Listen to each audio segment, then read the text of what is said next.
Assalamualaikum warahmatullahi wabarakatuh.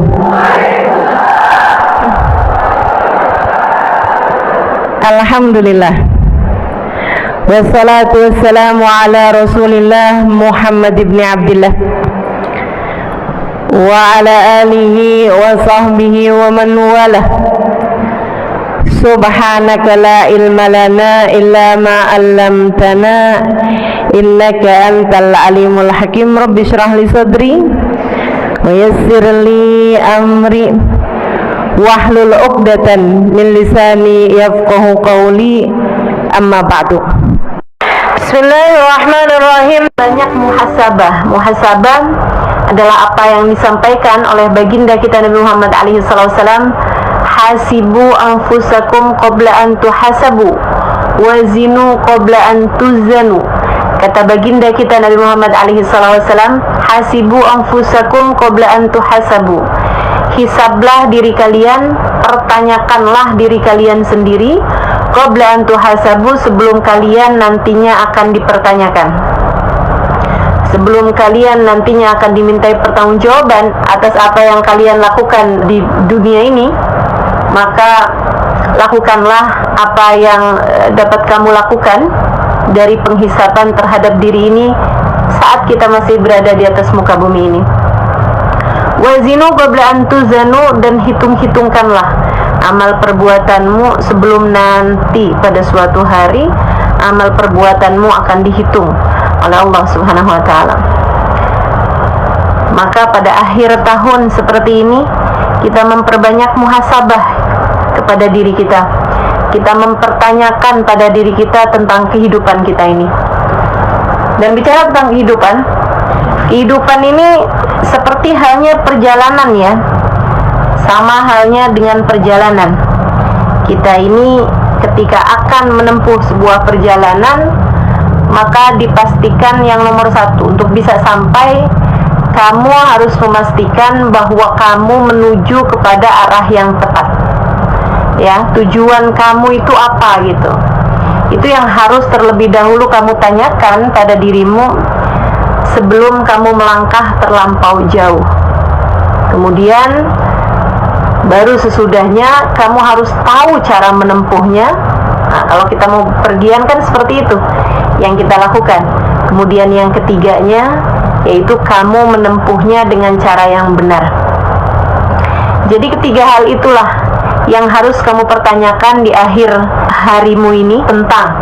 Yang pertama, adakah tujuan hidupmu telah benar?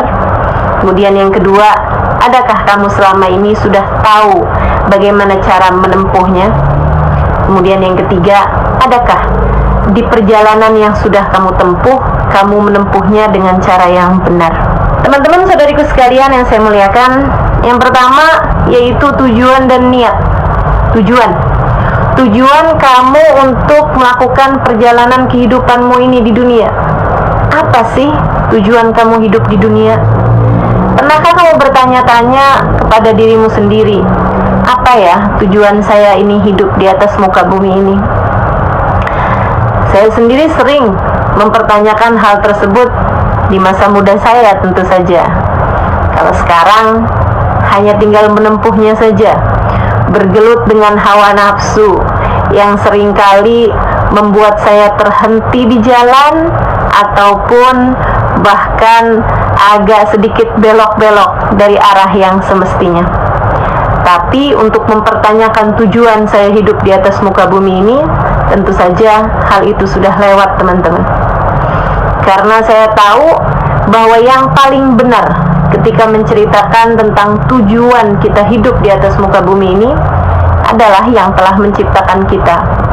Sebagaimana pencipta iPhone, dia yang paling tahu untuk apa ia melakukannya, fungsinya barang ini buat apa gitu. Pencipta segala sesuatu, dia yang paling tahu tujuan dia menciptakan sesuatu tersebut.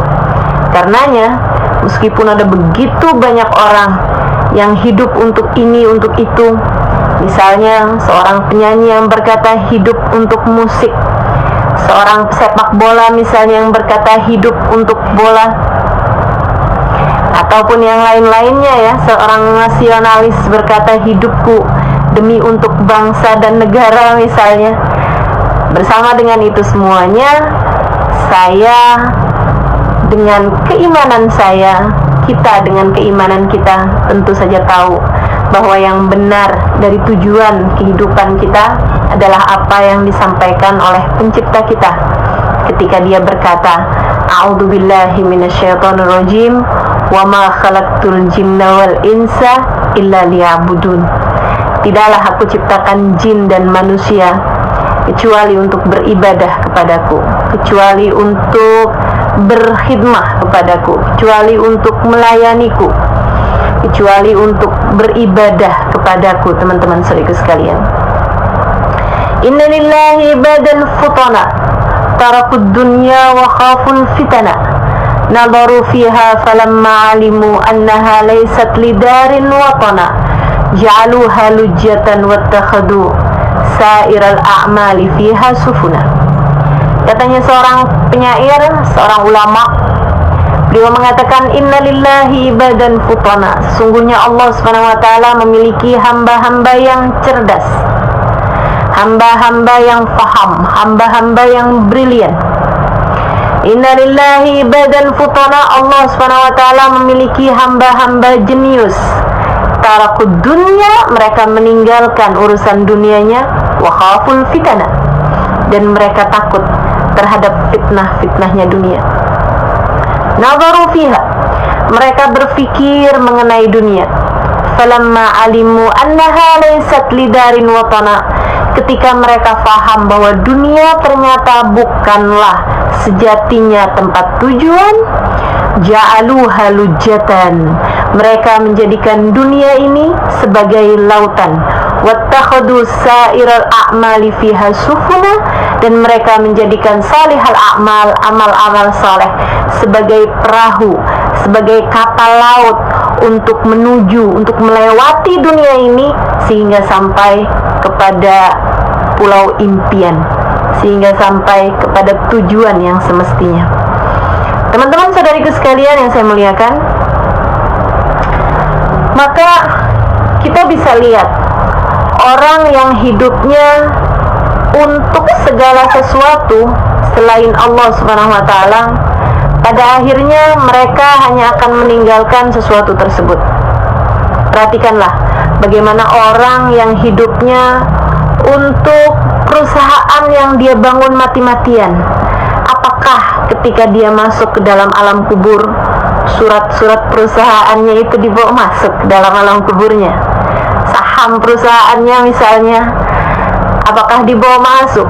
CV perusahaannya apakah dibawa masuk? Teman-teman saya sekalian, nggak ada yang dibawa masuk, kecuali jika sebagian besar dari apa yang dia hasilkan dari perusahaan tersebut ia jadikan sebagai amal soleh baginya. Teman-teman saudaraku sekalian, orang yang hidupnya untuk cinta misalnya, apakah ia bawa masuk cintanya tersebut kepada seseorang ya? Dia hidup untuk cintanya kepada suaminya misalnya, yang sudah bersuami, apakah ia bawa masuk cintanya tersebut ke dalam alam kuburnya? Apakah dia ketika meninggal dunia dia bawa suaminya, dia ngajak-ngajak suaminya? Yang diajak juga belum tentu mau kan? Teman-teman saudara sekalian, maka kita perhatikan gitu, bahwa ternyata ketika seseorang hidup di atas muka bumi ini untuk selain Allah Subhanahu wa ta'ala dan Rasulnya, semuanya hanya akan ia tinggalkan. Hamba-hamba tercinta di sisi Allah Subhanahu wa ta'ala mengerti hal tersebut. Karenanya mereka kemudian meninggalkan dunianya, dalam artian tidak menjadikan urusan dunianya sebagai fokus utama kehidupan di dunianya. Wattakhadu salihal a'mali fiha sufuna, mereka menjadikan dunia sebagai lautan, sebagai samudra yang dia layari dengan menggunakan salihal a'mal, amal-amal soleh, perbuatan kebaikan-kebaikannya yang berhasil dia kumpulkan sebagai bekal untuk menuju kepada alam keabadian, surga Allah Subhanahu wa ta'ala tentu saja di akhirat nanti. Saudaraku sekalian yang saya muliakan, maka yang pertama kita harus muhasabah pada kali pertama menuju kepada awal tahun baru ini ya. yaitu mempertanyakan diri kita, sudah betulkah tujuan kita? Coba perhatikan, kamu bersekolah, kamu belajar hari demi hari, untuk apa teman-teman? Untuk apa? Kalau selama ini yang kamu pikirkan, ya saya kuliah biar nanti saya dapat titel, saya gampang kerja. Kamu kembali lagi kepada pertanyaan awal, untuk apa? Kalau kamu kemudian bilang untuk bekerja, baik, bekerjanya itu untuk apa gitu? Kalau kamu bilang untuk menghidupi kehidupan saya gitu, lah ya kamu hidupnya itu untuk apa? Kamu hidup hanya untuk makan gitu maksudnya? Kamu hidup hanya untuk mempertahankan kehidupanmu gitu? Teman-teman saudaraku sekalian yang saya muliakan, tidakkah Allah SWT sudah terang-terangan mengatakan kepadamu bahwasanya wa ma min dabbatin fil ardi illa 'ala Allahi rizquha, illa 'ala Allahi rizquha. Tidak ada sesuatu yang melata di atas muka bumi ini illa 'ala Allah, kecuali wajib bagi Allah untuk memberikan rizki padanya. Kalau bicara sekedar kamu mempertahankan kehidupan, kamu bahkan sudah diberi ajaran oleh Allah Subhanahu wa taala. Bahkan ketika kamu belum bisa apa-apa di dalam rahim ibumu, masih berupa barang-barang, masih berupa zat-zat yang tidak bisa apa-apain teman-teman saudara sekalian, masih berupa segumpal darah, masih berupa sepotong daging. Ketika kamu berada dalam rahim ibu kamu, Allah Subhanahu wa taala menyampaikan rizki kepadamu hingga kamu bisa keluar dari rahim ibumu dengan selamat dan sampai besar seperti ini teman-teman saudara sekalian yang saya muliakan. Tidakkah lebih mudah bagi Allah untuk memberikan rizki kepadamu di saat kamu sudah ada di peta, di saat kamu sudah bisa terlihat dari satelit saat ini, dibandingkan dengan saat kamu masih berupa sperma dalam rahim ibumu? Maka apa yang membuatmu ragu-ragu sampai kamu menjadikan kamu susah payah belajar selama ini agar kamu dapat bekerja, agar dengan bekerja tersebut kamu bisa dapat makan? Teman-teman saudaraku sekalian, Allah sudah memberimu makan saat kamu belum bisa bekerja, saat kamu bahkan belum bisa menjentikkan jarimu, saat kamu bahkan belum bisa membuka matamu di rahim ibumu teman-teman. Maka hentikanlah segala keraguan-raguan tersebut. Bukan untuk itu kamu hidup di atas muka bumi ini. Bukan untuk itu kamu susah-susah belajar kamu selama ini. Kamu bernafas, bangun tidur sampai kamu pergi tidur lagi.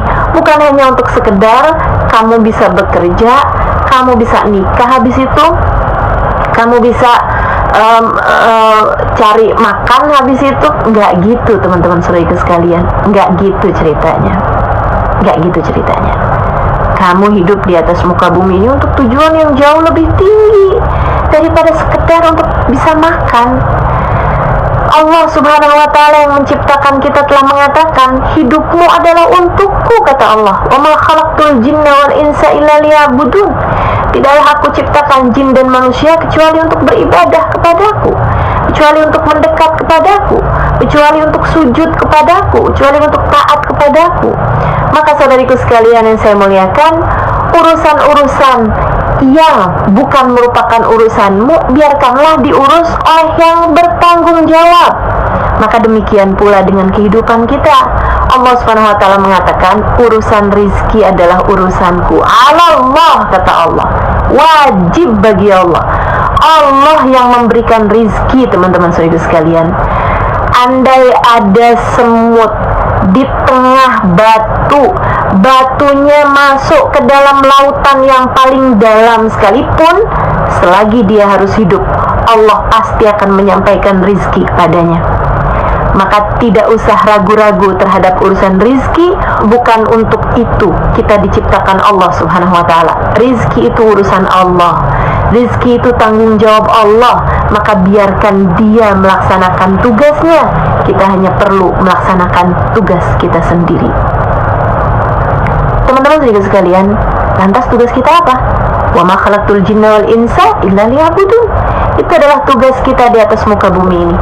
Tujuan kita jelas sekali. Tujuan kita adalah surga Allah Subhanahu wa ta'ala. uiddat lil muttaqin, yang dipersiapkan untuk hamba-hambanya yang bertakwa. Tempat kembali kita adalah surga. Itu adalah alamat kita, teman-teman.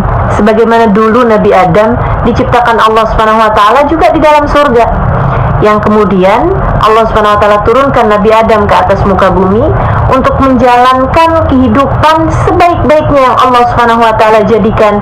Kata Allah Subhanahu wa taala, inni ja'ilun fil ardi khalifah.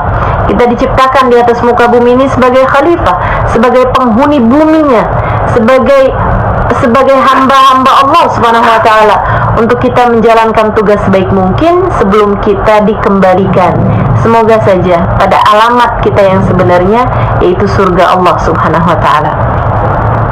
Saudaraku sekalian yang saya muliakan, jadi tujuannya itu mesti pasti dulu. Yang kalau nanti kamu masuk ke dalam alam kubur kamu gak akan nyesel. Beneran deh, kalau kamu hidup untuk cinta manusia, begitu kamu masuk ke dalam alam kubur, kamu bakalan nyesel. Karena ternyata gak jadi apa-apa. Teman-teman saudaraku sekalian, kalau kamu nih hidup nih, aku hidup karena cinta, tanpamu aku hampa, gitu ya, untuk seseorang gitu. Misalnya nih, seseorang yang kamu bahkan melek mata, kamu bahkan saat membuka mata di pagi hari, kamu segera terbayang-bayang dengannya. Terus kamu jalanin hari-hari juga terbayang-bayang sama dia. Kayaknya hari-hari kamu tuh dipenuhi dengan warna-warna gitu. Kamu merasa begitu berbunga-bunga ketika kamu mendapatkan senyumannya, dan sebaliknya hati kamu jadi kacau balau ketika kamu melihat dia marah misalnya. Teman-teman saudaraku sekalian yang saya muliakan, apa yang kamu harapkan apabila ternyata dalam beberapa hari kemudian kamu Allah Subhanahu wa taala ambil kembali di sisinya? Saudaraku sekalian yang saya muliakan, jangan bilang bahwa itu nggak mungkin. Jangan bilang bahwa enggak kok, saya akan panjang umur. Enggak kayak begitu, teman-teman saudaraku sekalian. Tidak seperti itu. Maka nih, kalau misalnya kamu merasa bahwa kamu seperti sudah memiliki tujuan kehidupan, segera aja balikin. Kalau saya meninggal dunia, apakah itu yang nanti akan saya bawa? Setiap kali kamu merasa saya sudah dapat visi misi saya dalam kehidupan ini, apapun itu bentuknya, langsung pikirin, kalau ternyata kamu meninggal dunia pada hari itu, apakah itu akan kamu bawa gitu? Apakah itu akan jadi bekalan kamu? Nah, kalau kamu merasa bahwa ternyata enggak loh, enggak saya bawa nih, ternyata saya hanya akan terpisah dengan dia begitu saya mati, maka kamu harus tahu bahwa itu bukanlah tujuannya. Teman-teman saudaraku sekalian, segeralah berbekal, segeralah mencari, segeralah muhasabah sebelum jalanmu akan semakin panjang kamu lalui, sebelum kamu kesalah alamat dan kamu terlampau jauh memasukinya, teman-teman. Karena tuh kalau salah alamat, kamu terus ikutan, terus nyasarnya kejauhan. Kalau nyasarnya kejauhan, baliknya juga kejauhan. Maka sebelum kamu nyasarnya kejauhan, mumpung nih adik-adik nih sekarang masih lagi kuliah gitu kan, masih lagi pencarian jati diri. Nah, yuk buruan, cepetan balik adik-adikku sayang. Segeralah kembali.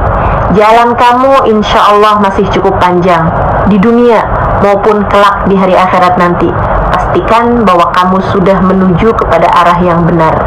Tujuanmu tersebut, pastikan map kamu itu menuju kepada surga sebagai tempat kembalimu kelak di hari akhirat insya Allah. Jadi segala sesuatu yang tidak membawamu menuju kepada surga, nah itu harus segera kamu coret. Gimana dong Ustazah? Saya sekarang ini sedang kuliah ngambil jurusan apa misalnya. Nggak jadi soal, teman-teman saudaraku sekalian. Silahkan kamu bekerja, silahkan kamu belajar dengan baik, karena Islam memang sangat membutuhkan orang-orang yang profesional. Belajar menjadikanmu orang-orang yang profesional. Kamu kuliah, semoga akan menjadikanmu sebagai orang-orang yang profesional pada apapun yang kamu selama ini tuju. Silahkan jadi dokter, silahkan jadi insinyur, silahkan jadi ahli IT, silahkan jadi orang yang buat apapun. Tapi pastikan bahwa itu semua dapat membawamu menuju kepada surga. Pastikan bahwa itu semuanya adalah perbekalanmu menuju kepada surga pada nantinya, teman-teman. Pastikan tujuanmu adalah mencari keridhaan Allah Subhanahu wa ta'ala. Saya ingin menjadi seorang dokter yang hamba Allah. Saya ingin menjadi seorang insinyur yang hamba Allah. Saya ingin memanfaatkan teknologi pada zaman sekarang ini dengan menjadi seorang hamba Allah. Saya ingin apapun saja profesimu, saya ingin menjadi seorang desainer interior yang hamba Allah. Saya ingin menjadi apapun aja, teman-teman saudaraku sekalian. Silahkan kamu bercita-cita, silahkan kamu bekerja untuk kemudian sesudah kamu belajar ini. Akan tetapi bersama dengan itu semua, jangan pernah lupa kepada nilai sejatimu yang merupakan hamba Allah Subhanahu wa ta'ala. Dengan itu, semua yang kamu lakukan akan menjadi bekalanmu menuju Allah Subhanahu wa ta'ala yang akan kamu bawa kelak ketika kamu menghadap kepadanya. Itu yang pertama, teman-teman saudaraku sekalian. Pastikan tujuanmu, niatanmu adalah menuju kepada surga Allah Subhanahu wa ta'ala, mencari ridha Allah Subhanahu wa ta'ala. Bahkan terhadap apapun ya, kamu belajar untuk Allah, kamu belajar karena Allah. Meskipun pelajarannya tidak langsung mengenai Allah, akan tetapi ini adalah jalanmu menuju kepada menjadi hamba Allah Subhanahu wa ta'ala yang profesional dengan tujuan-tujuan yang baik. Saya ingin menjadi dokter misalnya agar saya dapat membantu hamba-hamba Allah Subhanahu wa ta'ala untuk lebih sehat. Begitu kan? Untuk memberitahu penyakit-penyakit mereka, penyakit-penyakit badan mereka, dan saya dapat membantu mereka gitu. Karena bagaimanapun seperti yang tadi saya bilang, dunia Islam ini juga perlu dokter-dokter yang profesional, yang dapat tetap membantu hamba-hamba Allah ketika mereka sedang dalam keadaan kesulitan. Gitu.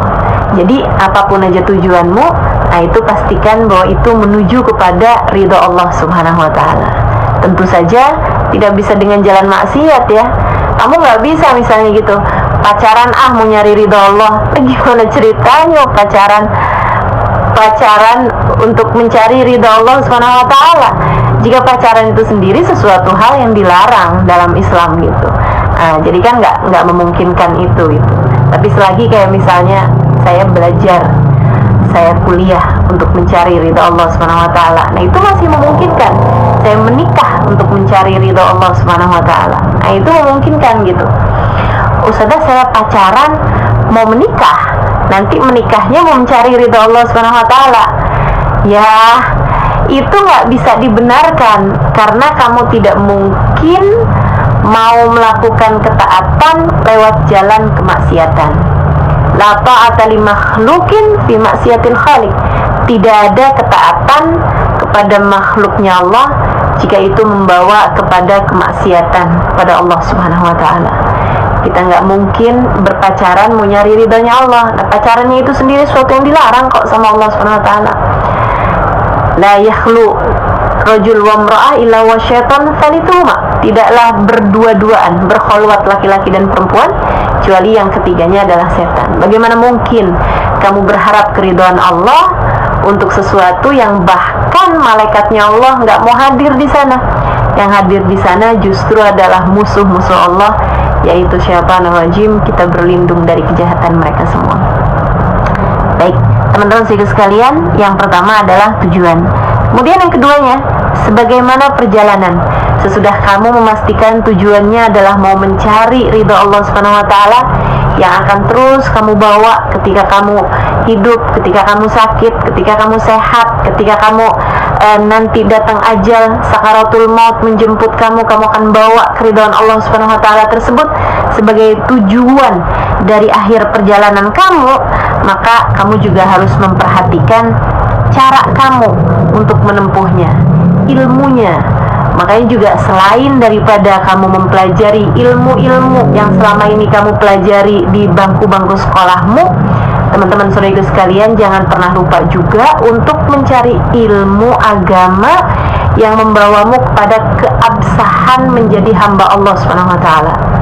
Pelajari tata cara sholat, pelajari caranya puasa, pelajari menata hati, pelajari meninggalkan dosa. Apa-apa aja sih yang dianggap sebagai sebuah dosa, pelajari itu untuk kemudian kamu bergerak menuju mengamalkan ilmu tersebut, sehingga dengannya kamu semoga menjadi hamba Allah Subhanahu wa taala yang salihah, hamba Allah Subhanahu wa taala yang Allah Subhanahu wa taala meridhoimu.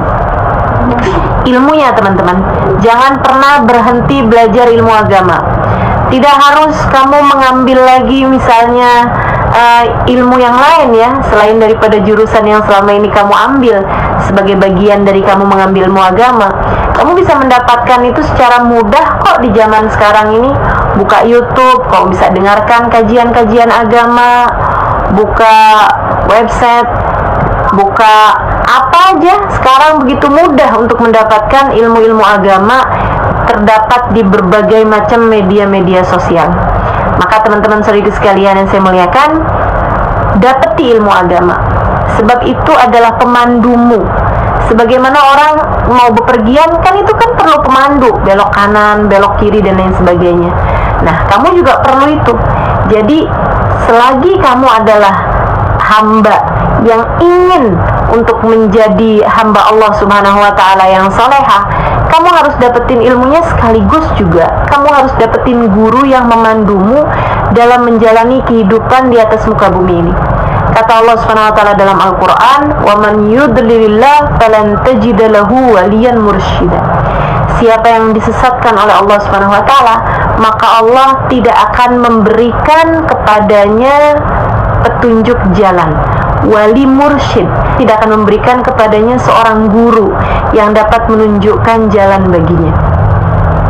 Tanda seseorang akan disesatkan oleh Allah Subhanahu wa taala, Allah tidak akan mempertemukannya dengan guru yang dapat membimbing dia hidupnya di atas muka bumi ini. Maka saran saya teman-teman, sebagaimana kamu selama ini doa minta agar ujiannya dipermudah, agar hasil IPK kamu bagus gitu, selain daripada kamu berdoa semoga skripsi segera selesai misalnya, atau apapun aja bentuknya, selain daripada itu, dari urusan kamu berilmu secara ilmu duniawi ya, kamu juga sepertinya perlu teman-teman untuk mulai mengangkat tanganmu minta kepada Allah, ya Allah, hadirkanlah dalam kehidupanku seorang guru yang dapat membimbingku menjalani kehidupan di atas muka bumi seperti yang Engkau mau. Sekali lagi, minta pada Allah Subhanahu wa taala, ya Allah, hadirkanlah dalam hidupku seorang guru yang dapat membimbingku menjalani kehidupan seperti yang Engkau mau.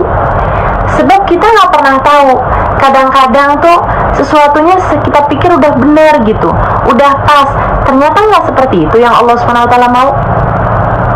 Kita perlu seseorang yang memberitahu kepada kita, karena kita nggak pernah ada yang sampai teman-teman. Kita belum sampai semua nih, kita masing-masing masih sedang berada di jalan.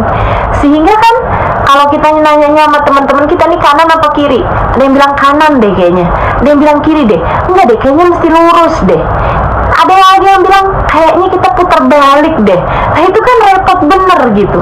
Makanya perlu ada seseorang yang udah sampai duluan sebelum kita, dia bisa ngasih tahu kepada kita, kamu harus kanan, kamu harus berhenti dulu, kamu harus istirahat dulu sebentar, kamu harus isi bensin, kamu harus lanjutkan perjalanan, kamu harus belok kiri, kamu harus pelan-pelan, oh kamu kekencengan sekarang, oh kamu harus cepat sekarang, kamu harus agak ngebut sekarang, sebab kamu sedang tertinggal jalan.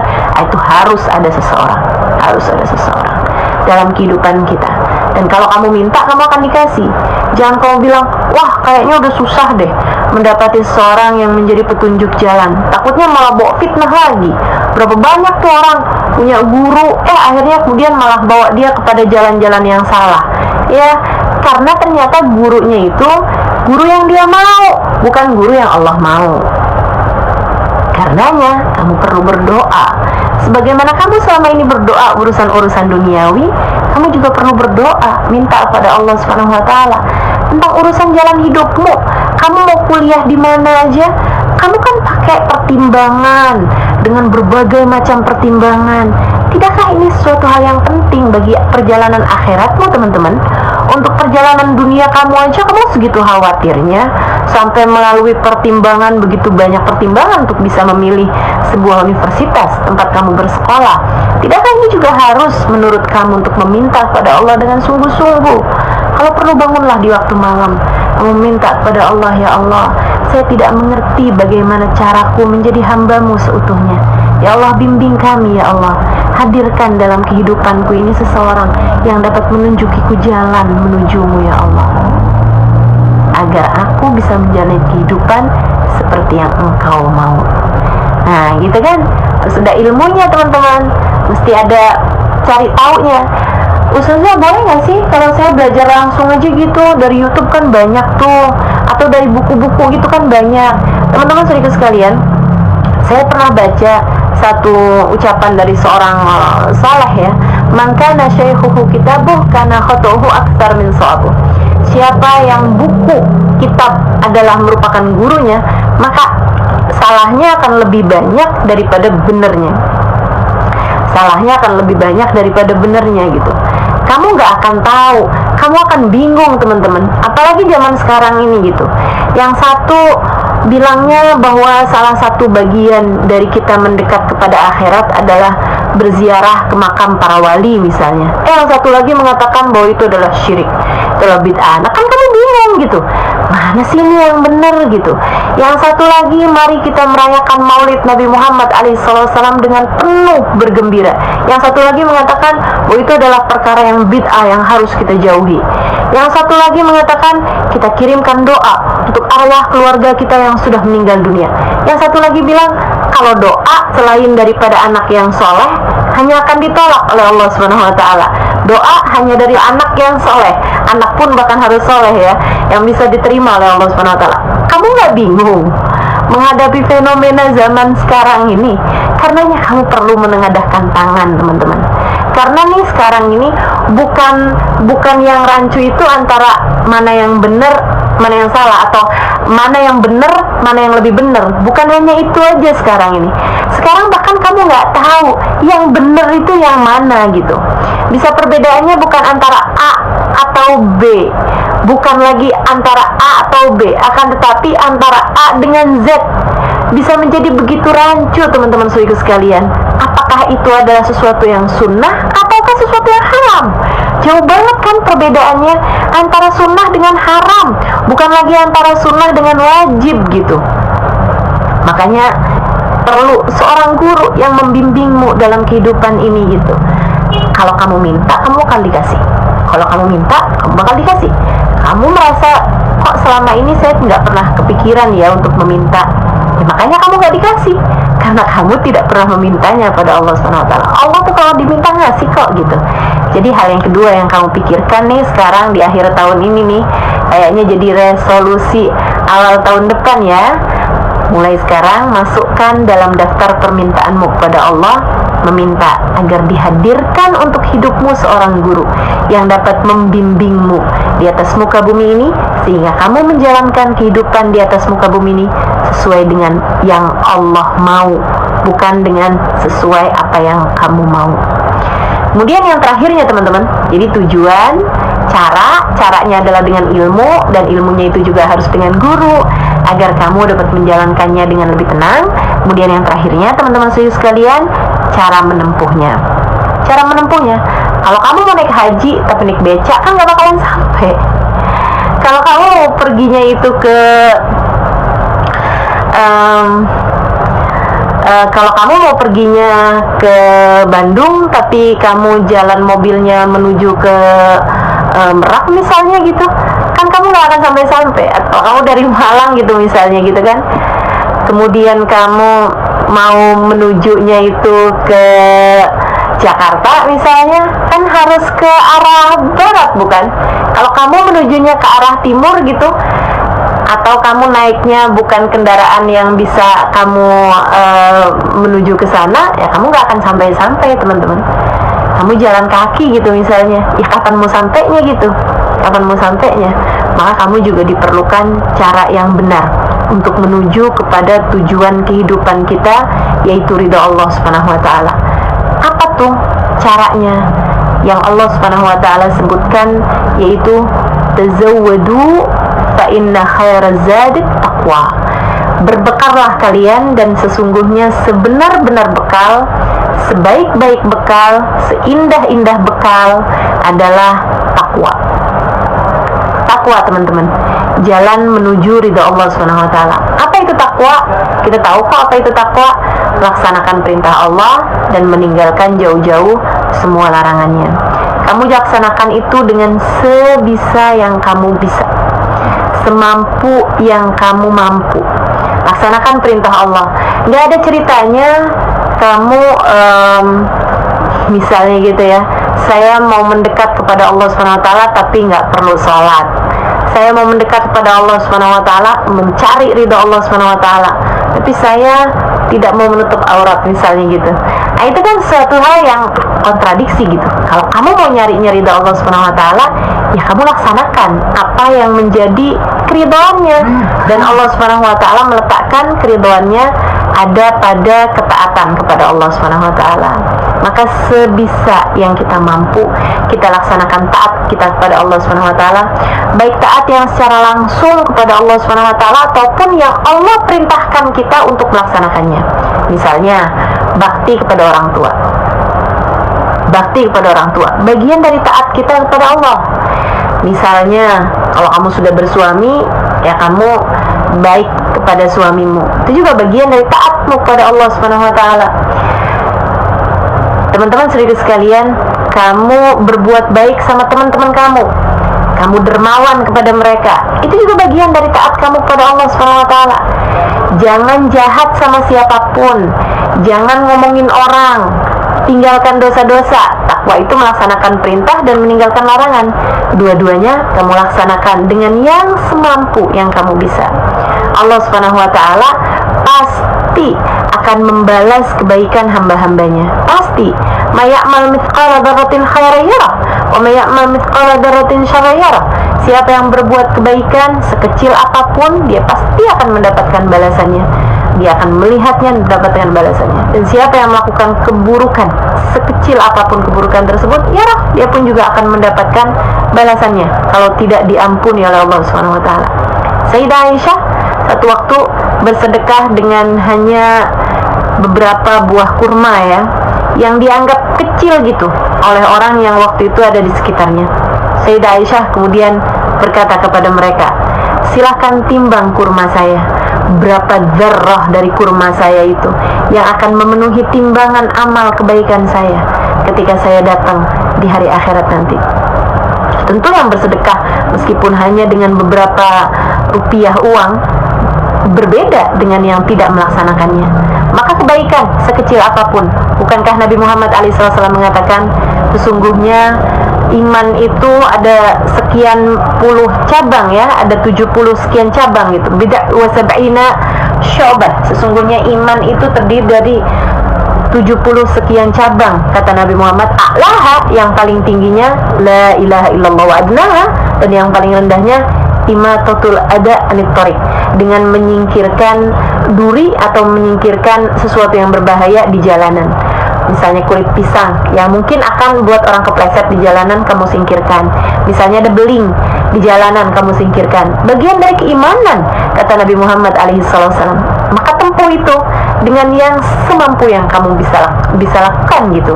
Sekedar senyum kepada orang tua kamu, sekedar sapaan kepada teman kamu yang sedang susah misalnya gitu, sekedar jaga kata-kata dari orang-orang di sekeliling kamu, teman kos kamu misalnya, kamu sampaikan hanya kata-kata yang menyenangkan baginya gitu ya.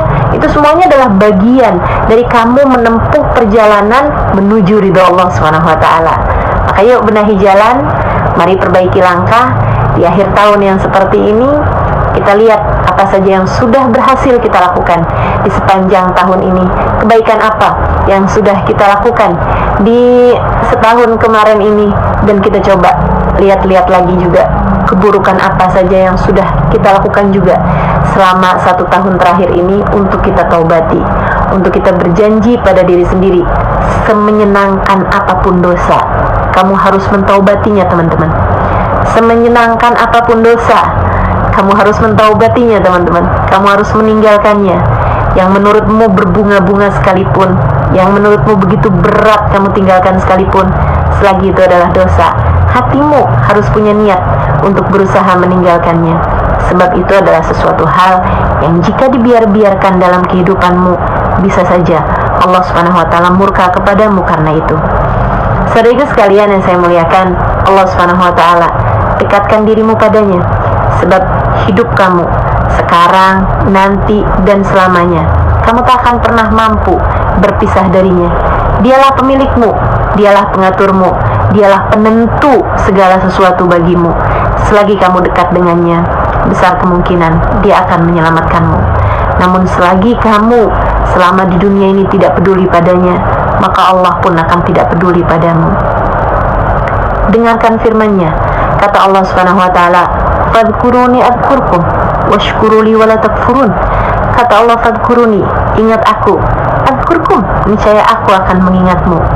Bukankah indah firman-Nya teman-teman saya sekalian, ketika dia mengatakan, "Ingat aku akan mengingatmu." Dan begitu sangat menakutkannya ketika dia berfirman, "Nasullah fa'ansahum dzikra anfusihim." Mereka lupa kepada Allah, maka Allah pun melupakan diri-diri mereka. A'udzubillah min dzalik. Maka teman-teman saudara sekalian, yuk mendekat kepada Allah Subhanahu wa taala.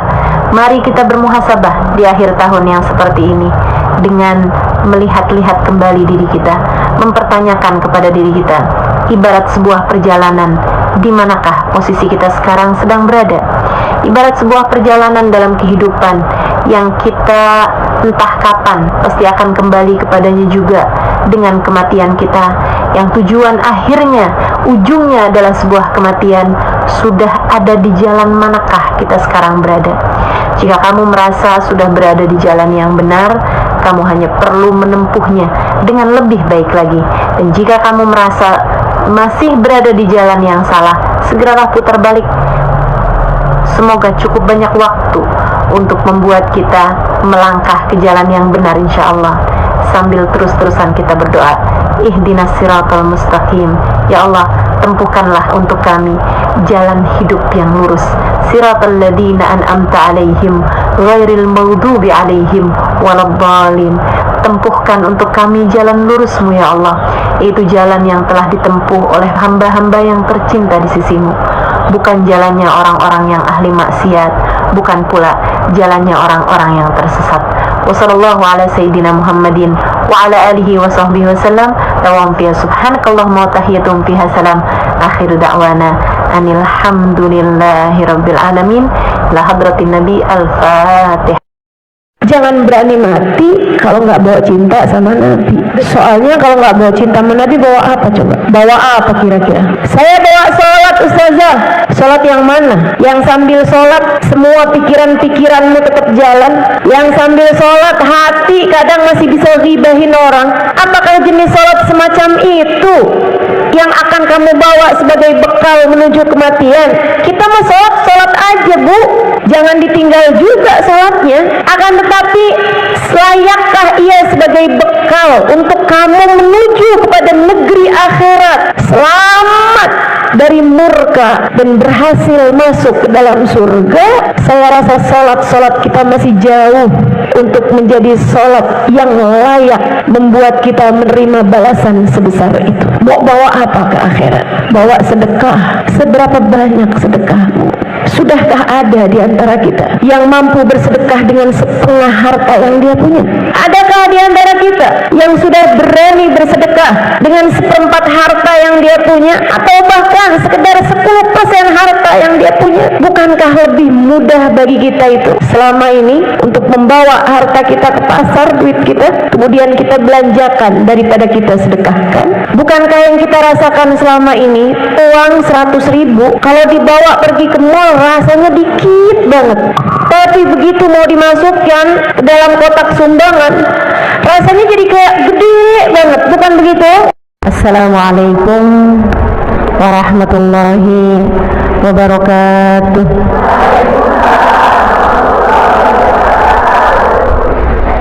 Alhamdulillah, wassalatu wassalamu ala rasulillah Muhammad ibn Abdullah wa ala alihi wa sahbihi wa man wala. Subhanaka la ilma lana illa ma 'allamtana innaka antal alimul hakim.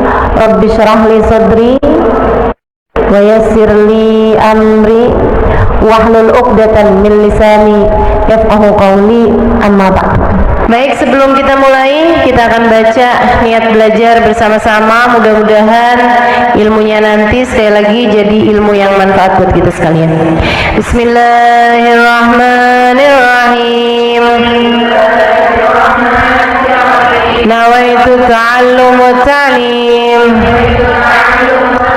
wal naf'a wal intifa' wal mudhakara wat tadhkir wal ifadah wal istifadah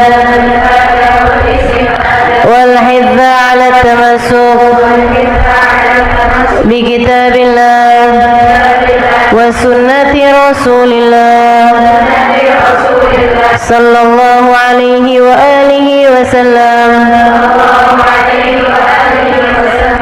wa du'a ila al-huda wa dilalata ala al-khair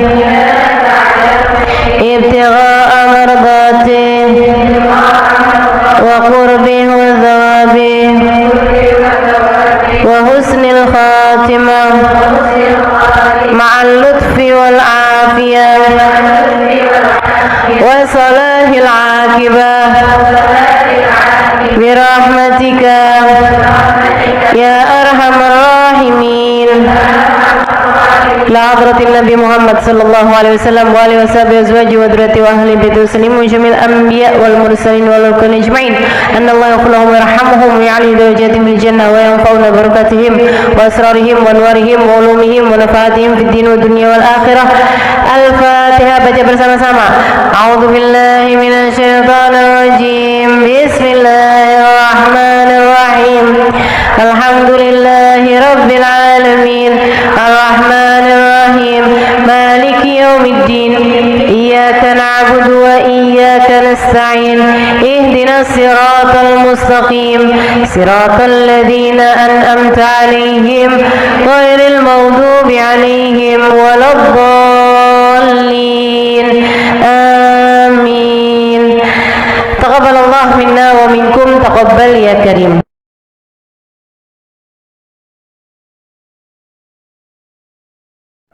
Yang hadir di majelis ini baik ibu-ibu, kakak-kakak, adik-adik, anak-anak, nenek-nenek, semoga semuanya dirahmati dan dicintai Allah. Semoga semuanya disayangi dan disyafaati Rasulullah Baginda Muhammad sallallahu alaihi wa ala alihi wa sahbihi wasallam, sehingga mudah-mudahan di hari akhirat nanti Allah perkenankan kita ada dalam rombongan Nabi besar Muhammad, ada di belakang benderanya Nabi besar Muhammad, termasuk di antara kelompok orang-orang yang diselamatkan Allah Subhanahu wa taala pada hari di mana hanya ada satu kelompok yang diselamatkan Allah, yaitu kelompoknya baginda Nabi besar Muhammad, yang kata beliau Adam wa man dunahu tahta liwa'i yaumil qiyamah. Nabi Adam dan nabi-nabi yang sesudahnya hanya akan berada di belakang benderaku di hari akhirat nanti. Maka yang ada di belakang Nabi adalah kelompok yang selamat. Siapa yang ada di belakang beliau? Para nabi-nabi Allah. Siapa yang ada di belakang beliau? Para rasul utusan Allah. Siapa yang ada di belakang Nabi Muhammad? Para wali-walinya Allah Subhanahu wa taala. Syekh Abdul Qadir Jailani, Al-Faqih Al-Muqaddam Muhammad bin Ali Ba'alawi, Rabi'atul Adawiyah, sebut nama wali semuanya hanya akan berada di belakang Nabi besar Muhammad. Siapa yang ada di belakang Nabi Muhammad? Para sahabat-sahabat Nabi besar Muhammad sallallahu alaihi wasallam. Sayyidina Abu Bakar ada di belakang Nabi, Sayyidina Umar, Sayyidina Uthman, Sayyidina Ali, Zubair bin Awam, Khalid bin Walid, Zaid bin Haritha, Usama bin Zaid. Para sahabat-sahabat Nabi besar Muhammad sallallahu alaihi wa ala alihi wasallam hanya akan berada di belakangnya Nabi besar Muhammad. Siapa yang ada di belakang Nabi Muhammad? Alun Nabi sallallahu alaihi wasallam, keluarga Nabi sallallahu alaihi wasallam. Sayyidah Fatimah, Sayyidah Zainab, istri Nabi Muhammad, Sayyidah Khadijah, Sayyidah Aisyah, Sayyidah Sofia, Sayyidah Hafsah, Sayyidah Salamah, semuanya akan ada di belakang Nabi Muhammad. Cucu-cucu Nabi Muhammad, Sayyidina Hasan, Sayyidina Husain, Sayyidina Ali Zainal Abidin, Sayyidina Muhammad Al-Baqir, Sayyidina Musa Al-Qadhim, Sayyidina Al-Muhajir Allah Ahmad bin Isa, para habaib-habaib yang mulia, semuanya akan berada di belakangnya bendera Nabi besar Muhammad. Maka orang soleh dari zaman Nabi Adam sampai zaman akhir, yang solehnya semua hanya akan jadi pasukan, rombongan di bawah kepemimpinan Nabi besar Muhammad. Artinya, kalau kita, kalau kamu, kalau saya tidak ada dalam rombongannya Nabi Muhammad, artinya kita tidak termasuk di antara mereka yang selamat. Kita nggak bisa bilang saya nggak harus ada di belakangnya Nabi kok. Saya maunya adanya di belakangnya Imam Ghazali. Imam Ghazalinya ada di belakang Nabi Muhammad. Artinya, kalau kamu tidak mau ada di belakang Nabi Muhammad, kamu adanya di belakang Fir'aun, adanya di belakang Abu Lahab, adanya di belakang Abu Jahal, adanya di belakang Namrud, Haman, adanya ikutan sama pasukannya Iblis Al-La'in. Sedikit sekalian saya muliakan, cuman ada dua kelompok. Kelompok yang selamat ada di belakang Nabi Muhammad, kelompok yang tidak selamat ada di belakang orang-orang yang dimurka oleh Allah Subhanahu wa taala, yang Allah sebut dengan siratal ladzina an'amta alaihim, kelompoknya Nabi Muhammad, maghdubi alaihim waladdallin, kelompok-kelompok yang tidak berada di belakangnya Nabi besar Muhammad. Semoga kita semua, anak-anak kita, cucu-cucu kita, orang tua kita, suami kita, semua orang-orang yang kita sayangi, semuanya tidak terhalang dari berada dalam rombongan Nabi besar Muhammad.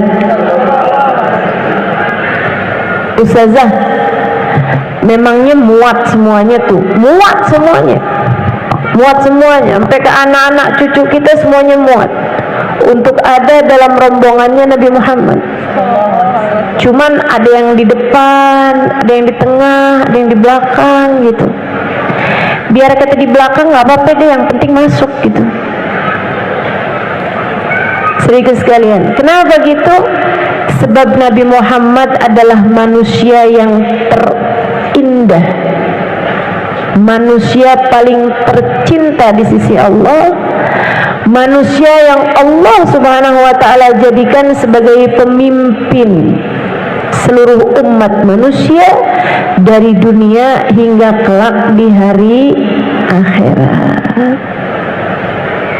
Sangat indah. Kayak apa sih nih? Biar kita cinta menabi, biar kalau kita cinta di akhirat, semoga kita semua ada di belakang Nabi Muhammad. Seperti apa keindahan Nabi Muhammad? Sebab ada istilah tak kenal maka tak sayang. Kita minta kepada Allah Subhanahu wa taala, semoga Allah jadikan hati kita semakin hari semakin sayang sama Nabi Muhammad, semakin hari semakin cinta sama Nabi Muhammad, semakin hari semakin rindu kepada Nabi besar Muhammad, semakin hari semakin dekat dengan baginda Nabi besar Muhammad, sehingga mudah-mudahan di dunia kita hidup dengan mengikuti jalannya. Di akhirat nanti kita pun akan ada dalam rombongan beliau insyaallah. Amin ya rabbal alamin. Alangkah indahnya dirimu, wahai baginda Nabi besar Muhammad sallallahu alaihi wasallam. Pengen kenal, pengen tahu nabinya. Yuk, dengerin saya mau cerita tentang Nabi Muhammad. Dengerinnya bukan cuman pakai telinga, karena telinga bisa lupa apa yang telah ia dengar. Akan tetapi saya memintamu untuk mendengarkan dengan telinga hatimu, untuk mendengarkan dengan hatimu agar apa yang kamu dengar dengan hati tidak mudah keluar lagi. Telinga bisa lupa apa yang dia dengar, tapi hati tak pernah lupa siapa yang dia cinta. Saya selalu sampaikan di mana-mana tempat, jangan berani mati kalau nggak bawa cinta sama Nabi. Menurut saya begitu. Saya nggak akan berani mati kalau nggak bawa cinta sama Nabi. Dan saya berharap juga semua teman-teman seperti itu. Jangan berani mati kalau nggak bawa cinta sama Nabi. Soalnya kalau nggak bawa cinta sama Nabi, bawa apa coba? Coba bawa apa kira-kira? Saya bawa sholat, ustazah. Sholat yang mana? Yang sambil sholat semua pikiran-pikiranmu tetap jalan? Yang sambil sholat hati kadang masih bisa ghibahin orang? Yang sambil sholat hati kadang-kadang bisa suudzon sama orang? Yang sambil sholat pikiran kemana-mana? Apakah jenis sholat semacam itu yang akan kamu bawa sebagai bekal menuju kematian? Kita mah sholat aja, Bu. Kita mah sholat aja, Dek. Jangan ditinggal juga sholatnya. Akan tetapi layakkah ia sebagai bekal untuk kamu menuju kepada negeri akhirat, selamat dari murka dan berhasil masuk ke dalam surga? Saya rasa sholat kita masih jauh untuk menjadi sholat yang layak membuat kita menerima balasan sebesar itu. Mau bawa apa ke akhirat? Bawa sedekah. Seberapa banyak sedekahmu? Sudahkah ada di antara kita yang mampu bersedekah dengan setengah harta yang dia punya? Adakah di antara kita yang sudah berani bersedekah dengan 1/4 harta yang dia punya, atau bahkan sekedar 10% harta yang dia punya? Bukankah lebih mudah bagi kita itu selama ini untuk membawa harta kita ke pasar, duit kita, kemudian kita belanjakan daripada kita sedekahkan? Bukankah yang kita rasakan selama ini, uang 100.000 kalau dibawa pergi ke mall rasanya dikit banget, tapi begitu mau dimasukkan ke dalam kotak sumbangan rasanya jadi kayak gede banget, bukan begitu? Saudara sekalian yang saya muliakan, mau pulang bawa apa? Bawa sedekah, saya rasa belum layak. Saya adalah istri yang solehah, saya akan boleh masuk surga dari pintu manapun yang saya inginkan sesuai dengan janji Nabi Muhammad. Betul, nabinya berjanji seperti itu, iya. Tapi sesolehah apakah dirimu itu terhadap suamimu? Pernah nggak suami manggil, kamu masih sibuk pegang handphone? Iya. Betapa seringnya kita selama ini menyia-nyiakan suami kita. Saya sih belum berani bawa apa-apa buat mati. Satu-satunya harapan saya, satu-satunya andalan saya, satu-satunya tabungan saya, satu-satunya simpanan saya adalah baginda Nabi besar Muhammad, yang dalam keadaan apapun selalu berkata, ummati, ummati, ummati.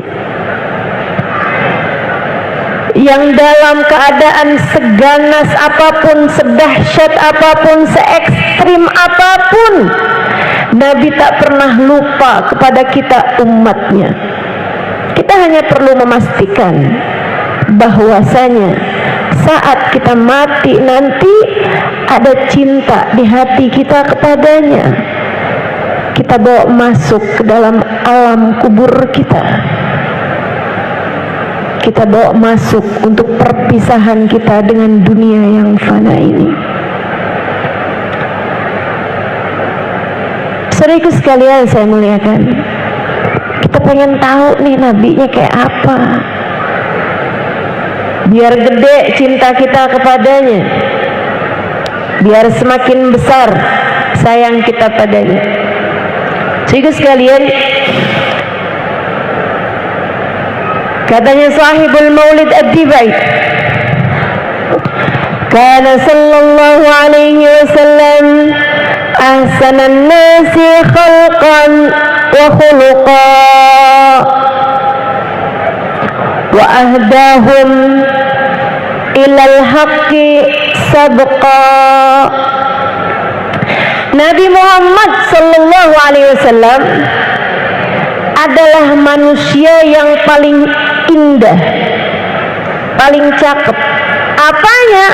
Khalqan, penciptaannya, fisiknya, zahirnya, wa khuluqan, dan akhlaknya, kepribadiannya, karakternya, hatinya, zahir, batin, semuanya paling indah,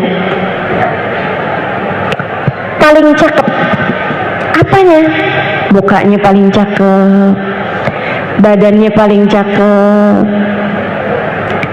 bentuk tubuhnya paling cakep, akhlaknya juga paling cakep, senyumnya paling cakep, tatapan indahnya paling cakep, semuanya cakep. Sallallahu alaihi wa ala alihi wa sahbihi sallam. Katanya Sayyidina Sayyidina Hasan bin Thabit alaihi ridwanullah, seorang pujangga Arab. Beliau mengatakan tentang Nabi Muhammad, wa ahsanu minka lam tara qat taraqattu ainu wa ajmal minka lam talidin nisa'u wa ajmalu minka lam taraqattu ainu wa ahsanu minka lam talidin nisa'u. Kata beliau, yang lebih cakep darimu wahai Nabi, mustahil ada mata manusia siapapun yang pernah memandangnya. Tak akan pernah ada mata memandang wajah lebih indah daripada wajahnya Nabi besar Muhammad. Wa ahsan minka, yang lebih baik darimu wahai Nabi, lam talidin nisa'u, tidak akan pernah dilahirkan seorang wanita. Khuliqta mubarra'an min kulli aibin ka'annaka qad khuliqta kama tasha'u. Engkau wahai Nabi terlahir tanpa celah. Engkau wahai Nabi terlahir tanpa ada kurangnya. Engkau wahai Nabi Muhammad terlahir tanpa memiliki aib. Ka'annaka qad khuliqta kama tasha'u, seolah-olah engkau lahir sesuai dengan pintamu. Kalau ada orang sebelum lahir boleh pesan dulu. Kamu misalnya sebelum lahir nih, kamu ditanya duluan, kamu pengen mata kayak gimana, pengen hidung kayak gimana, pengen mulut kayak gimana, pengen badan kayak gimana. Itu yang akan lahir yang seperti Nabi Muhammad SAW. Kayak boleh dapat pesen gitu Nabi kita Muhammad alaihissalam, keindahan beliau. Nabi Muhammad kulitnya putih, bukan putih kayak putih pucat gitu, bukan, putih kemerahan. Apabila beliau sedang malu atau sedang marah, ada semburat merah di pipi beliau sallallahu alaihi wasallam. Merona merah pipi beliau sallallahu alaihi wa ala alihi wasallam. Wajahnya lebih kebulat daripada memanjang. Para sahabat meriwayatkan, kami kalau melihat Nabi lebih kebayangnya kepada bulan purnama. Alisnya seperti nun, hidungnya seperti alif, bibirnya seperti mim. Saudara sekalian, alfiyul anfi, mimiyul fami, nuniyul hajib. Hidungnya seperti alif, kecil, mancung, tinggi. Gak kayak saya. Saya lebih mirip huruf ta, lebar dan berbaring. Alhamdulillah. Gak apa-apa, yang beginian ini kita gak harus contoh, gak harus oh Nabi mukanya kayak gitu, saya pengen juga nabung pergi ke dokter operasi plastik biar hidungnya kayak hidung Nabi, huruf alif, alisnya kayak alis Nabi, huruf nun yang terbalik, bibirnya penuh merah. Saya sulam aja deh kalau gitu. Nggak perlu, kita nggak perlu mencontoh wajah Nabi besar Muhammad sallallahu alaihi wa ala alihi wasallam. Yang kita perlu adalah mencontoh akhlak beliau sallallahu alaihi wasallam. Yang perlu kita contoh adalah cara Nabi Muhammad mempergunakan matanya, mempergunakan hidungnya, mempergunakan telinganya. Itu yang perlu kita contoh. Akan tetapi masalah bentuk secara fisik bukan merupakan sunnah yang perlu kita ikuti. Saudara sekalian yang saya muliakan, Nabi besar Muhammad sallallahu alaihi wasallam giginya putih, kecil-kecil. Nabi Muhammad alaihi salatu wasallam, gigi beliau itu ada gingsulnya karena peristiwa perang. Ya, pernah di saat perang Uhud, itu gigi beliau kena pukul sehingga ada yang jatuh giginya dan juga ada yang giginya jadi gingsul. Alaihi salatu wasallam. Nabi kita Muhammad sallallahu alaihi wasallam bulu matanya lentik, rambut beliau ikal, tidak lurus, tidak juga keriting. Sampai dengan beliau wafat di usia 63 tahun, hanya ada beberapa lembar rambut putih di rambut beliau, sisanya semuanya hitam. Nabi Muhammad matanya jernih, hitam-hitamnya sangat hitam, putih-putihnya sangat putih. Mata beliau sampai dengan tuanya tidak ada urat-urat di matanya, tetap bening seperti bayi baru dilahirkan. Nabi kita Muhammad alaihissalam tangannya berisi. Sahabat meriwayatkan, saya pernah kepegang segala macam kain-kain yang lembut-lembut, bahkan sutra. Akan tetapi saya tidak pernah menyentuh sesuatu yang lebih lembut daripada kulit Nabi besar Muhammad sallallahu alaihi wasallam. Saudara sekalian saya muliakan, Nabi Muhammad jalannya tegap. Beliau tidak sangat tinggi, tidak pendek tentu saja.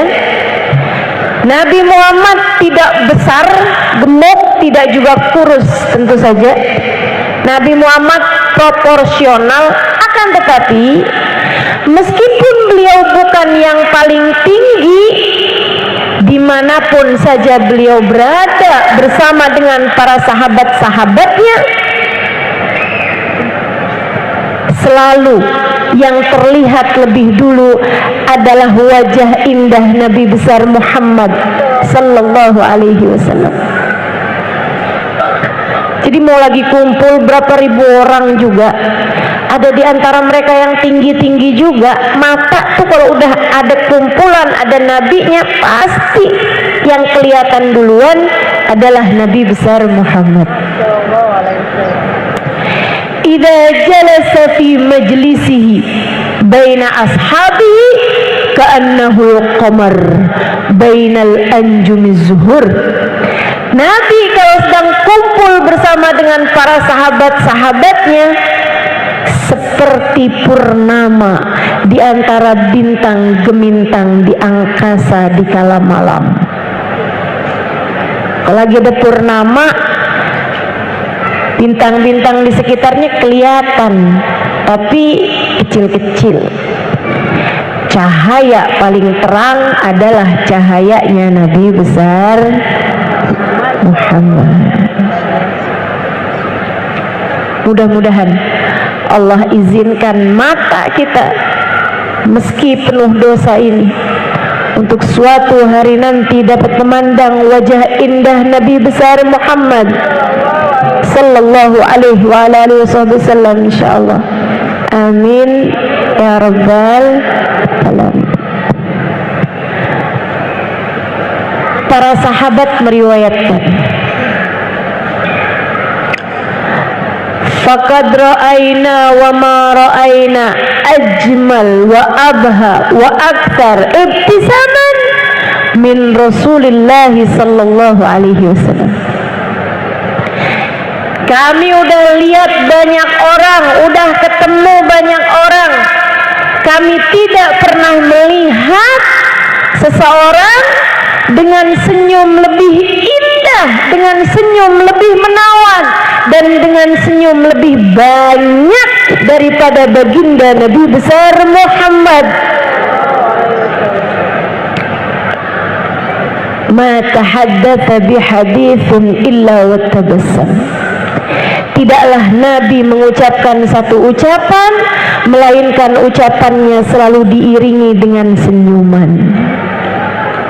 Nabi itu ketemu sama siapa aja, senyuman duluan tersungging dari wajah indah beliau.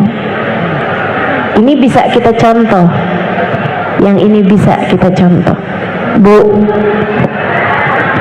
kalau ketemu anak senyum apa? Anak tuh kangen loh disenyumin sama ibunya. Biar kalau kamu gak ada nanti, anak setiap ingat kamu kebayang senyummu. Jangan sampai kamu meninggal dunia, anak kalau ngebayangin kamu lagi marah mulu. Gak enak dikenang sebagai tukang marah-marah. Alangkah indahnya kalau kita dikenang sebagai seseorang yang senantiasa tersenyum ketika berjumpa dengan siapapun. Para istri, belajar senyum di hadapan suami. Kamu kok aneh, suamimu seneng sama perempuan lain, sementara kamu tiap ketemu sama suami gak pernah senyum? Suami mana yang seneng dicemberutin? Atau nih, kamu senyumnya hanya pada tanggal-tanggal tertentu? Kalau tanggal tua suka rada susah disuruh senyumnya. Yuk belajar dari Nabi besar Muhammad sallallahu alaihi wasallam, selalu tersenyum pada siapapun, bahkan kepada anak-anak, bahkan kepada nenek-nenek, bahkan kepada orang-orang tua, kepada siapapun, bahkan kepada pendosa, bahkan kepada orang kafir yang menyakiti beliau. Senyum beliau tak pernah hilang, teman-teman seriku sekalian. Semoga Allah mampukan kepada kita untuk melaksanakan adab dan akhlak mulia ini, insya Allah. Amin ya rabbal alamin. Saudariku sekalian yang saya muliakan, Nabi Muhammad alaihi wassalam bersama dengan keindahan fisik beliau, beliau juga Allah subhanahu wa ta'ala karuniakan keindahan yang tidak diberikan Allah kepada selain beliau alaihi salatu wassalam. Kalau ditanya ustazah, tunggu nih ustazah, Nabi Muhammad kata ustazah cakep, gak ada yang lebih cakep dari Nabi. Iya. Nabi Yusuf gimana ustazah? Sayyid Muhammad bin Alwi bin Abbas Al-Maliki dalam kitabnya Al-Insan Al-Kamil, Muhammad Al-Insan Al-Kamil, beliau menyatakan idza u'tiya Yusuf syatral jamal faqad utiya nabiyyuna Muhammad sallallahu alaihi wasallam al-jamal kullah. Jika dikatakan bahwa Nabi Yusuf telah diberi separuh ketampanan, ketahuilah bahwa Nabi Muhammad adalah seseorang dengan ketampanan seutuhnya. Nabi Yusuf setengah, Nabi Muhammad full. Tapi kok nggak pernah ada perempuan potong-potong tangan ketika berjumpa dengan Nabi Muhammad? Sementara ceritanya Nabi Yusuf kan begitu. Perempuan-perempuan, temannya istrinya Imril Aziz, temannya Sayyidatina Zulaikha begitu melihat Nabi Yusuf, pada potongin tangannya ketika mereka mengupas buah-buah apel sampai nggak terasa tangannya menjadi berdarah-darah, sambil bilang, ma hadza basyara in hadza illa malakun karim. Wah, Yusuf nih bukan orang pasti nih, cakep bener. Pastilah dia malaikat-malaikat yang mulia. Saudara sekalian, Nabi Muhammad nggak pernah ada ceritanya perempuan ketemu Nabi Muhammad, wah ini bukan orang, nggak ada. Sampai nonjok-nonjok pipi gitu kan, sampai potong-potong tangan, nggak ada. Kenapa begitu?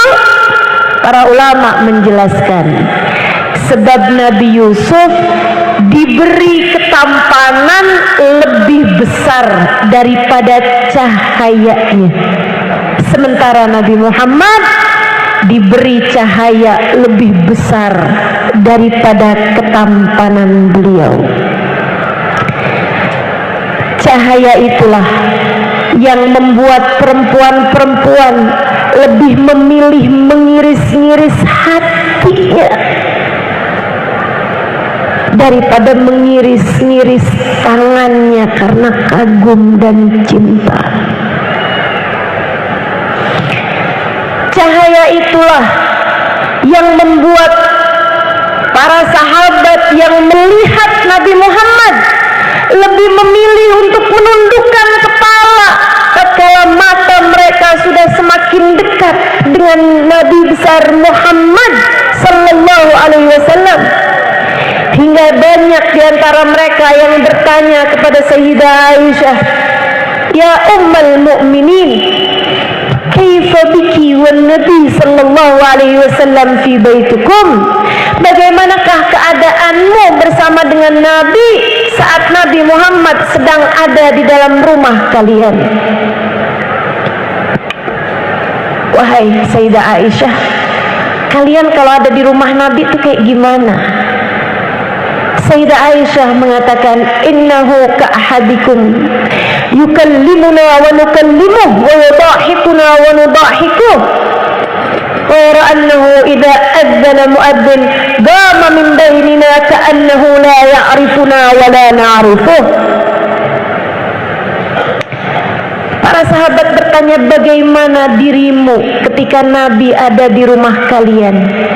Karena kami kalau di hadapan Nabi Muhammad ka'anna ala ru'usina tayr, kayak ada burung di atas kepala kami. Kami takut burungnya terbang kalau kami mengangkat kepala, sehingga kami pasti akan memilih menundukkan kepala kami di hadapan kewibawaan dan cahaya Nabi besar Muhammad. Sayyidah Aisyah menjawab, Nabi sama saja dengan seseorang di antara kalian.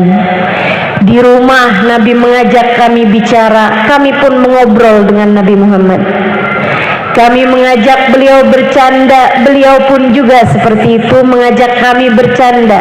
Hanya bedanya apabila terdengar suara adzan, Nabi akan segera berdiri dari antara kami seolah-olah beliau tidak mengenal kami dan kami tidak mengenal beliau. Udah urusan sama Allah, urusan sholat dah ditinggal semuanya sama Nabi besar Muhammad sallallahu alaihi wasallam. Ini juga ya, kalau ada orang bilang hidup tuh yang penting punya cinta sama Nabi, nggak usah sholat. Orang kalau udah punya cinta sama Nabi pasti dapat syafaat Nabi, nggak perlu sholat. Ini orang rada, teman-teman, Nabi loh yang ngajarin kita. Idza adzana muadzin qama min bainina ka'annahu la ya'rifuna wa la na'rifuh. Kata Sayyidah Aisyah, lagi bicara, lagi ngobrol, lagi enak-enak ngerjain apapun, makan atau apa, begitu kedengaran suara adzan, Nabi akan segera berdiri seolah beliau tidak mengenal kami, seolah kami tidak mengenal beliau. Tidak ada orang lebih jaga syariat agama Allah daripada Nabi Muhammad. Dan itu yang diajarkan kepada kita, teman-teman saudaraku sekalian.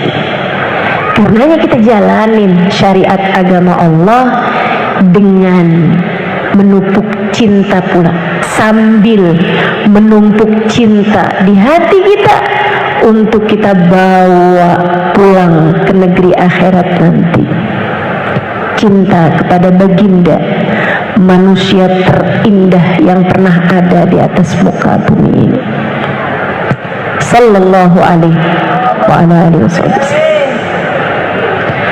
Saudara sekalian yang saya muliakan, ini ketampanan Nabi.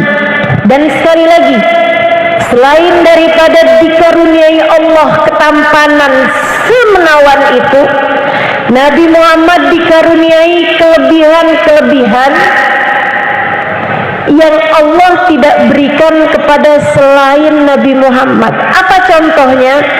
Tahukah kamu, Nabi Muhammad seumur hidupnya tidak pernah buang angin? Dek, Kak, Nek, Bu, mohon maaf, Nabi nggak pernah kentut seumur hidup, nggak pernah. Kenapa gitu Ustazah? Karena Allah nggak mau ada aroma-aroma kurang sedap keluar dari tubuh Nabi Muhammad. Bagaimana denganmu?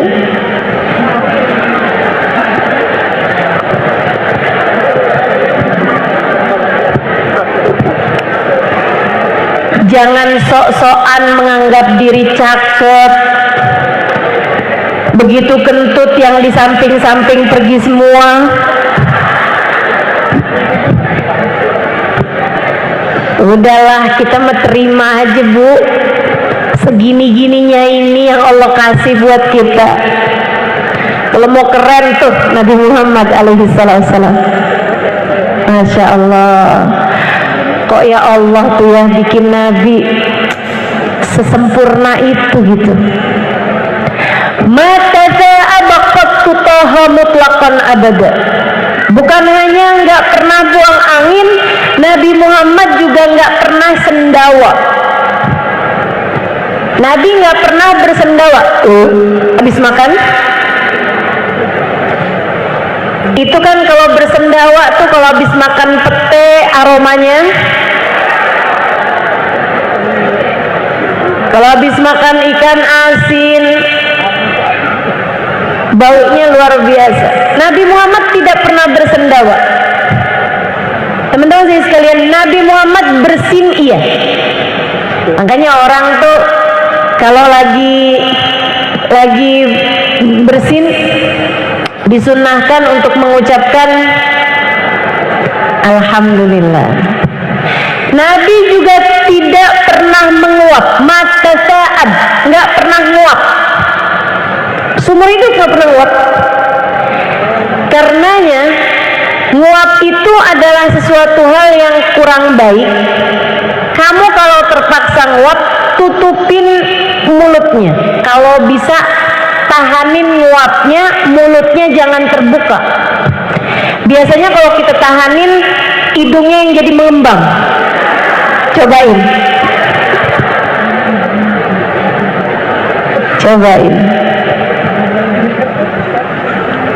Sunnahnya begitu tuh.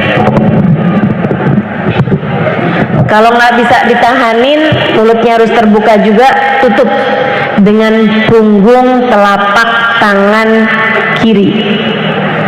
Punggung telapak tangan kirinya sendiri, jangan pinjam tangan orang.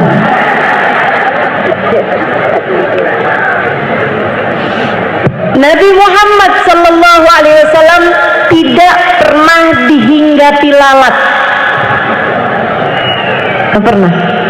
Seumur hidup tidak pernah ada lalat hinggap di tubuh beliau yang mulia. Saudaraku sekalian saya muliakan, dan yang lebih ajaib, Nabi itu kalau buang hajat nggak pernah ada bekasnya. Kok bisa Ustazah? Nah ini cerita dari Sayyidina Ibnu Mas'ud alaihi ridwanullah. Makanya teman-teman, kalau ada orang zaman-zaman sekarang nih yang suka ngaco-ngaco aja bilangnya, jangan berlebihan kepada Nabi Muhammad. Nabi Muhammad itu hanyalah seorang manusia. Nabi Muhammad bukan Tuhan. Ya, betul itu mah. Siapa juga yang pernah bilang Nabi Muhammad Tuhan? Kalau Tuhan nggak nikah, kalau Tuhan nggak punya anak. Sehingga sekalian saya muliakan, innahu basyarun la kal basyari, innahu kal yaqut bainal ahjari. Nabi Muhammad memang manusia, tapi tidak seperti manusia. Manusia mana yang seumur hidup nggak pernah nguap? Manusia mana yang seumur hidup, mohon maaf, nggak pernah buang angin? Ibu-ibu, teman-teman saya sekalian, manusia mana yang seumur hidup nggak bisa dihinggapi lalat? Nabi Muhammad memang manusia, akan tetapi tidak seperti manusia. Perumpamaannya kalyakut bainal ahjari, seperti berlian di antara batu koral. Yang batu koral siapa? Kita. Nabi dibandingkan dengan manusia pada umumnya kayak batu berlian. Berlian batu apa bukan? Batu. Tapi berlian seujung kuku lebih mahal daripada batu koral 2 kontainer. Demikian pula dengan Nabi besar Muhammad, manusia paling berharga di mata Allah, manusia paling bernilai di mata Allah, manusia yang paling tercinta di sisi Allah, manusia paling mahal dalam pandangan Allah. Mudah-mudahan Allah jadikan kita sebagai sebaik-baik pengikut baginya. Amin ya rabbal alamin. Sehingga sekalian saya muliakan, Nabi Muhammad nggak pernah kelihatan ithru baulin.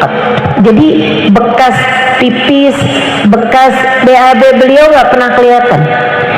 Hadisnya diriwayatkan dari Sayyidina Ibnu Mas'ud alaihi ridwanullah. Dibuat yang romannya yang gayanya sok-sokan cari dalil ada tuh di babun najasat, di kitab Baijuri ada, di kitab Bujairami ada, di kitab I'anatul Talibin ada, di Igna ada juga.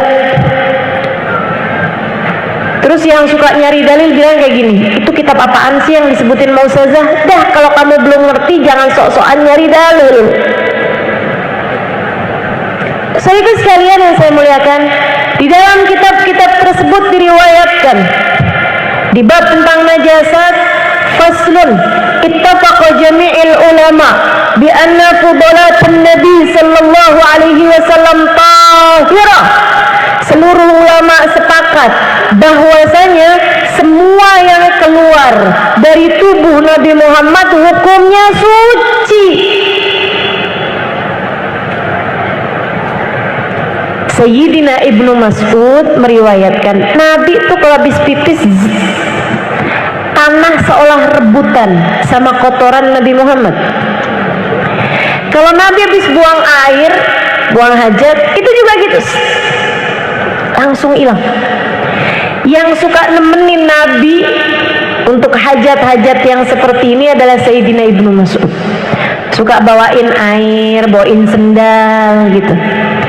Kalau dalam perjalanan Nabi Muhammad pengen buang hajat atau apa, Nabi maksudnya Nabi berhenti, yang lain suruh tetap jalan. Nabi hanya akan minta Ibnu Mas'ud buat mendampingi beliau. Katanya Ibnu Mas'ud, Nabi pasti akan mencari tempat yang tertutup untuk beliau buang hajat, dan tidak akan buka auratnya kecuali sesudah sampai di tempatnya. Jangan sampai nih kita nih udah mau buang air atau apa gitu ya, kamar mandinya masih di sono, cincing-cincingnya dari jauh, angkat-angkat bajunya dari jauh, aurat kemana-mana. Tuh kelakuan siapa tuh? Sehingga sekalian yang saya muliakan, Nabi baru buka auratnya ketika sudah berada di tempat yang tertutup. Dia bilang, Nabi, terus sahabat nanya, kamu akan siapkan buat istinjanya? Iya. Akan tetapi, katanya Ibnu Mas'ud, saya nggak pernah lihat kotoran Nabi Muhammad. Kok bisa sih? Yang bersihin kotorannya Nabi sendiri? Ibnu Mas'ud enggak juga. Nabi enggak akan bersihin kotoran beliau sendiri, saya pun juga enggak. Terus dibiarin gitu aja? Enggak pernah ada kotorannya. Kok bisa begitu? Wa ka'annal ard yatasara ini. Aku lihatnya bumi tuh kayak rebutan gitu. Jadi begitu keluar lagi, keren banget ya. Masya Allah, Masya Allah. Toilet yang Allah siapkan buat Nabi Muhammad. Gak ada yang bisa nyamain nih. Kalau urusannya servis dari Allah Subhanahu wa Ta'ala langsung, gak akan ada siapapun yang mampu menandinginya.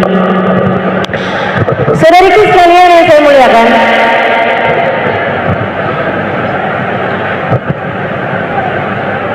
Ibnu Mas'ud menambahkan cerita ini. Kata beliau, pernah satu waktu Nabi Muhammad lagi buang hajat, semuanya lagi mau buang hajat, ingin buang hajat,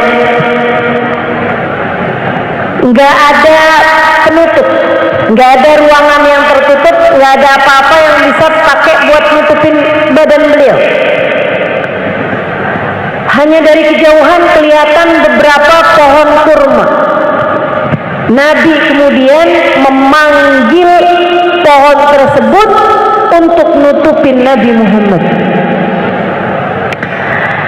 Maka berdatanganlah satu pohon diiringi pohon-pohon yang lain, berjalan menuju Nabi besar Muhammad sallallahu alaihi wasallam.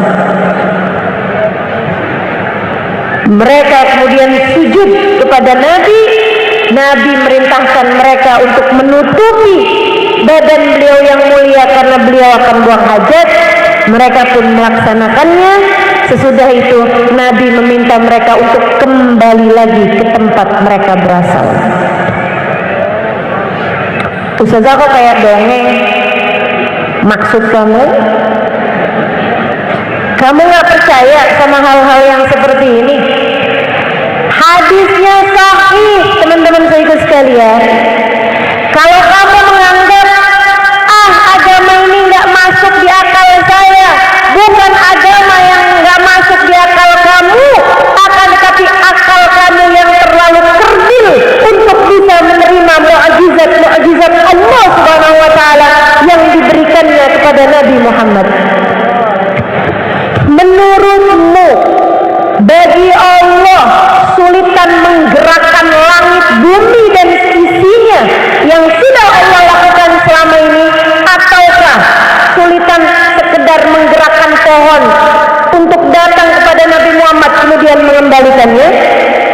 Sulitan alam semesta, teman-teman sekalian. Jika Allah melakukan selama ini, menggerakkan alam semesta dengan kekuasaannya, tidakkah mudah bagi Allah untuk memberikan apa yang dimaui oleh kekasihnya Muhammad sallallahu alaihi wasallam? Al-Imam Al-Busiri dalam kitabnya menyampaikan dalam burdahnya, Ja'a